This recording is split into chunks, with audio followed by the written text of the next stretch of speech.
নমস্কার। আজ আমি কোনো বিয়েবাড়ির ব্লগ বা কোনো সামাজিক অনুষ্ঠানের ভিডিও নিয়ে আপনাদের সামনে আসিনি। আজ এসেছি এক বিশ্বকাপ জয়ী ব্যক্তিত্বের কাছে, যার সাফল্যে আমরা গর্বিত। আমাদের পুরো এলাকা, আমাদের রাজ্য, এমনকি আমাদের দেশ।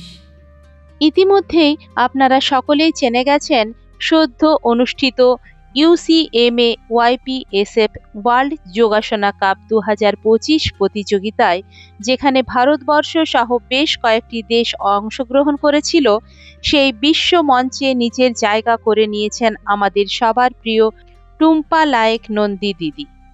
50 বয়সে দাঁড়িয়েও তিনি তার নিজস্ব দুটি বিভাগে অংশগ্রহণ করে একটিতে স্বর্ণপদক এবং আরেকটিতে রৌপ্য পদক জিতে দেশ ও এলাকার মুখ উজ্জ্বল করেছেন।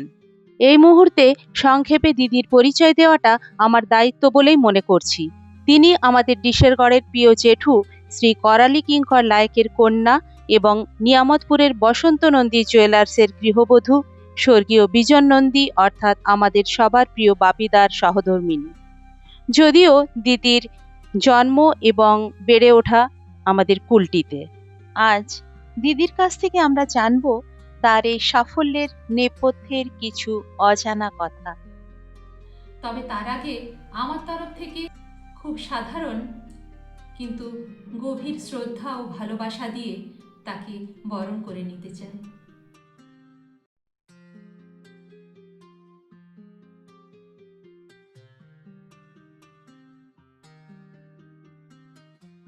এবার তোমার কাছ থেকে জেনে নেব কিছু অজানা কথা। এই যে বিশ্ব মঞ্চে সোনার উপর, এই অনুভূতিটা তোমার কেমন লাগছে? খুবই ভালো লাগছে। এত বড় একটা প্ল্যাটফর্ম, ওয়ার্ল্ড কাপের মতন, যেখানে ভারতবর্ষ ছাড়া আরও কয়েকটি দেশ এসেছে, এত এত প্রতিযোগী, তাদের সঙ্গে লড়াই করে এগিয়ে যাওয়া, দুটি ইভেন্টে সোনা এবং রূপো পাওয়া, ভীষণই ভালো লাগছে। আচ্ছা, যোগাসনের সাথে পথ চলা তোমার ঠিক কবে এবং কিভাবে শুরু হয়েছিল?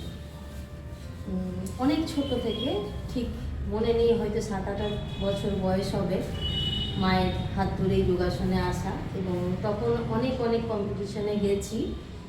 চর্চা অনেক দিন পর্যন্ত ছিল, কিন্তু যেটা হয় সংসার জীবনে প্রবেশ করার পরে অনেক দিন বিরতি ঘটেছিল। তারপরে ছেলেরা বড় হয়ে যাওয়ার পরে আবার শুরু করি, এবং সম্প্রতি আসানসোল নাথ যোগা ইনস্টিটিউশনের সুচরিতা দেবনাথের অধীনে আমি কয়েক মাস করেছি, এবং তার সাথে সাথেই এখন চলেছি এই নানা জায়গার প্রতিযোগিতায়। এবং তিনি একজন খুব ভালো প্রশিক্ষিকা, ওনার কাছে করে আমার তো আরও আমি এগিয়ে যেতে পেরেছি। এইভাবেই এগিয়ে চলছে। 50 বয়সে এসে এই স্তরের প্রস্তুতি নেওয়া কিভাবে সম্ভব হয়েছিল? বয়সটা কোনো ফ্যাক্টর নাই, যদি নিয়মিত অনুশীলন করা যায় আর মন যদি স্থির থাকে, তাহলে সব কাজই সম্ভব হয়। তবে খুব একটা সময় ধরে অনুশীলন করে যেতে হবে।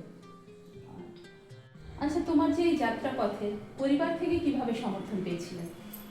শুধু একার দ্বারা তো সব কিছু সম্ভব নয়, পরিবারের সমর্থন না থাকলে। তো আমার পরিবারের লোকেরা সবাই মিলে খুব ভালোভাবে সমর্থন করেছে।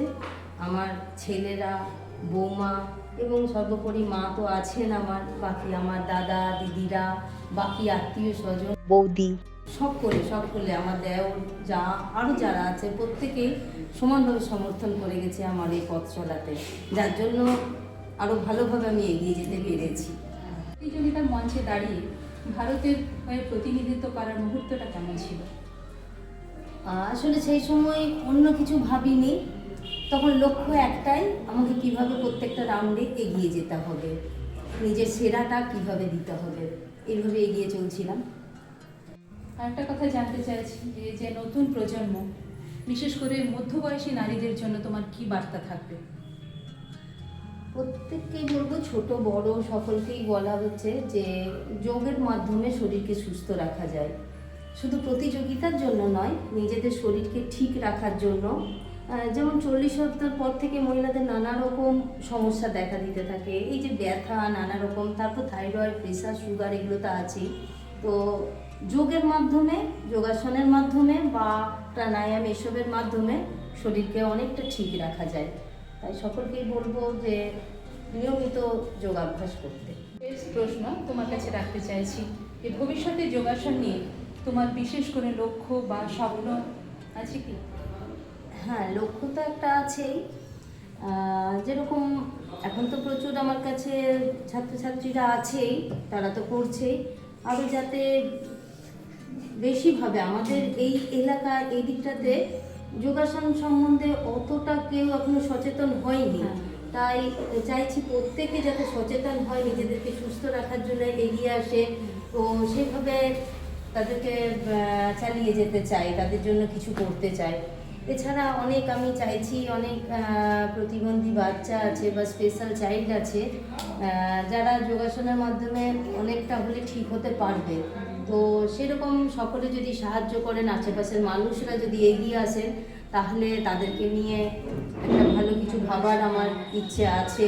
তাদেরকে অন্তত এগিয়ে চলতে সাহায্য করতে পারবো, এই ইচ্ছাটা আমার আছে।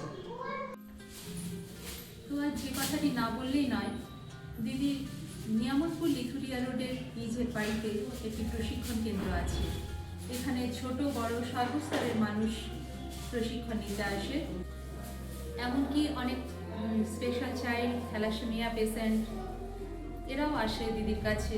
আস্তে আস্তে তারা সুস্থতার পথে এগিয়ে যাচ্ছে।